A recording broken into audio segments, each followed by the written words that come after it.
Selamat siang, kembali lagi bersama saya Zafia Makfira dan rekan saya Bagus Arif Wicaksono. dikabarkan dari kota Jakarta Metropolitan menghadapi ancaman yang serius yang mengkhawatirkan masyarakat tentang adanya isu banjir yang akan menenggelamkan wilayah mereka pada tahun 2050. Pakar iklim dan meteorologi dari Badan Riset dan Inovasi Nasional, Profesor Edwin Aldian, menjelaskan bahwa penurunan muka air tanah menjadi faktor utama penyebab Jakarta tenggelam. Data mencatat kenaikan muka air tanah mencapai 3,7 mm per tahun, sedangkan penurunan muka air tanah tercatat sekitar 100 cm per tahun. Kini kita akan langsung menuju lokasi daerah Arko, Depok, Jawa Barat. Benar, sudah ada Farasa Maheswari. Farasa, silakan dengan laporan Anda. Oke, makasih Zafia dan Bagus atas kesempatan yang sudah diberikan. Jadi sekarang gue udah ada di Arko, Depok, Jawa Barat. Sekarang gue mau nanya anak-anak muda di sini, gimana pendapat mereka tentang Jakarta yang diisukan akan tenggelam di tahun 2050. Langsung aja ikut. Mas? Ya, boleh? Boleh apa? Boleh nanya? Iya. Oke, jadi saya mau nanya Mas. Iya.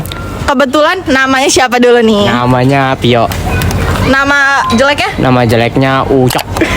Nama saya Barjo, panggilnya Udin. Nama saya Petot. Terus?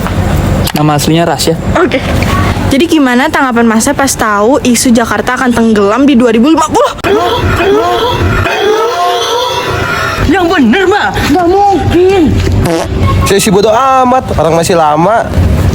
Oh my god. Kirain saya bohongan. Ternyata beneran.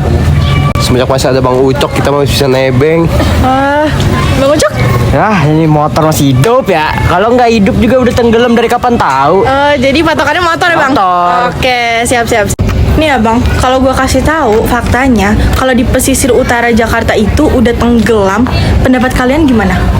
Kalau dari gua ini sebenarnya cukup khawatir sih, apalagi juga kemarin sempat ada banjirop juga kan, dan kita tuh lebih dekat ke 2050 daripada ke tahun 2000, jadi itu cukup mengerikan sih buat saya.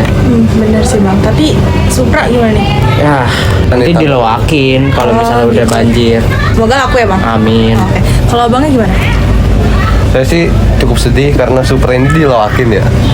Karena ini bisa buat lari ya Alat kalau ada transportasi banjir. kita saat banjir. Siap. Ya, Jadi bukan perahu? bukan perahu. Bukan Ini perahu. Supra sebenarnya masih bisa hidup kalau ada banjir, mau sedalam manapun itu. Oke, paham. Kalau Masnya gimana? Saya mah biarin aja. Bukan di daerah rumah saya. Oh gitu. Bang Ucok, Udin, dan Petot. Gimana kalau misalnya daerah kita ini yang nantinya tenggelam, kalian kira-kira akan bertindak apa? Kalau dari saya sih mungkin bakalan pertama lewakin Supra dulu ini ya. Oke. Nah mungkin walaupun harganya nggak mahal, seenggaknya bisa buat nyewa bebek-bebekan. Jadinya bisa selamat lah dari banjir. Make sense. Ya. Jadi saya nanya mulu sih, kan saya udah bilang daripada Supra sama saya gas terus. Yang tadi loakan nih saya tebus lagi. Ya, Itu Supra maaf. bisa sedalam manapun lautan masih bisa ditempuh. Kalau Mas Petot gimana? Saya akan menyiapkan tas darurat. Mana? Terus bakal ngapain? Kabur. Oh, Mas, belum selesai. Gimana sih guys? Ya udah. Mogok cowok. Kayak gitu aja sih mungkin tanggapannya anak Jakarta, anak muda masa kini tentang tenggelamnya Jakarta di tahun 2050. Jadi ya ada yang peduli, ada yang nggak peduli. Lu ada kak? Iya Mas, hati-hati ya Mas. Aduh, kok Supranya nggak nyala ya? Gitu lah ya guys. Pokoknya kita harus peduli sama lingkungan kita biar nanti tahun 2050 nggak banjir. Nah, gimana biar tahun 2050 nggak banjir, nggak tenggelam? Check it out. Kita akan menjelaskan. Bye bye.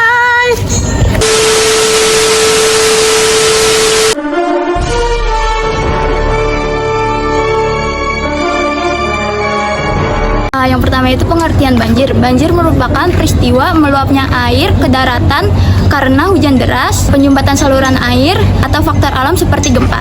Terus ciri-ciri banjir yang pertama, air mengenang dalam volume yang banyak. Terus yang kedua, arus yang deras.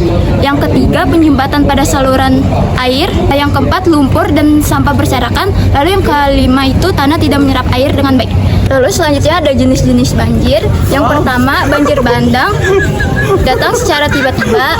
Lalu yang kedua, ada banjir sungai karena meluapnya air sungai. Lalu yang ketiga banjir menggenang karena tanah tidak menyerap air dengan baik. Keempat ada banjir rob akibat pasang surutnya air laut. Lalu yang terakhir ada banjir lahar dingin. Banjir lahar dingin membawa material vulkanik dari gunung. Lalu ciri-ciri akan datangnya banjir, yang pertama hujan deras, yang kedua pasang surut laut, yang ketiga air sungai yang meluap, yang keempat tanah tidak menyerap air dengan baik.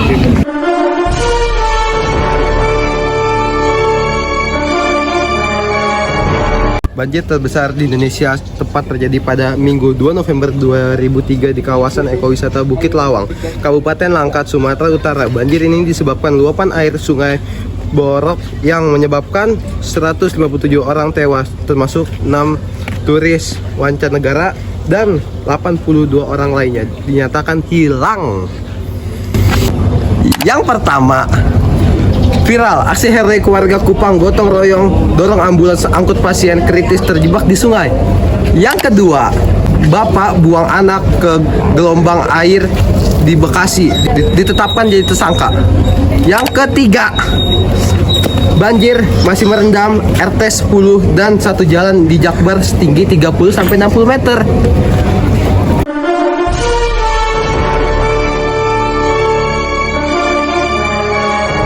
Pertama adalah curah hujan yang tinggi, yang kedua adalah membuang sampah sembarangan terutama di aliran air dan sungai, yang ketiga penebangan hutan liar yang dapat mengganggu vegetasi alami dalam menyerap air, yang keempat adalah pembangunan di daerah resapan air yang dapat mengganggu tanah dalam menyerap air hujan yang turun, dan yang kelima adalah tinggi rendahnya daratan terutama di daerah pesisir yang lebih sering terkena banjir akibat adanya pasang surut air laut.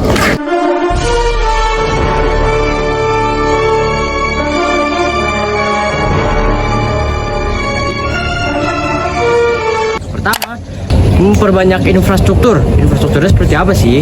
Kayak drainase, waduk, dan juga lain-lain untuk tempat menampung air sebelumnya kembali lagi ke tanah. Ada juga untuk pemindahan atau juga regulasi sebagai kalau misalnya tempat yang rawan banjir, gak usah ditinggalin lah guys ya. Lalu ada konservasi lingkungan. Contohnya itu mungkin kayak reboisasi ya guys ya.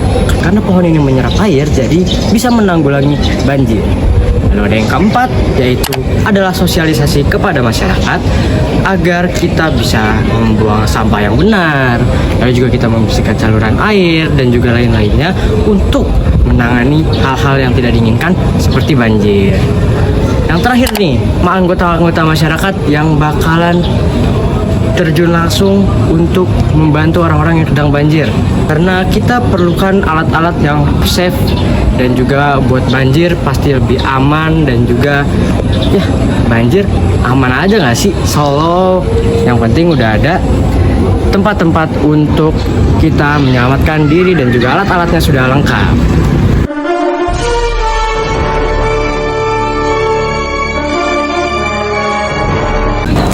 Hal yang dilakukan saat terjadi banjir. Pertama, kita mencari informasi secara resmi. Kedua, evakuasi ke tempat yang lebih aman. Ketiga, siapkan tas darurat.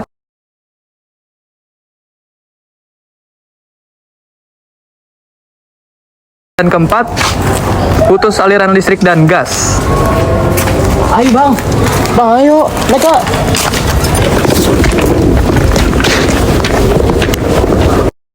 Inilah jalan melewati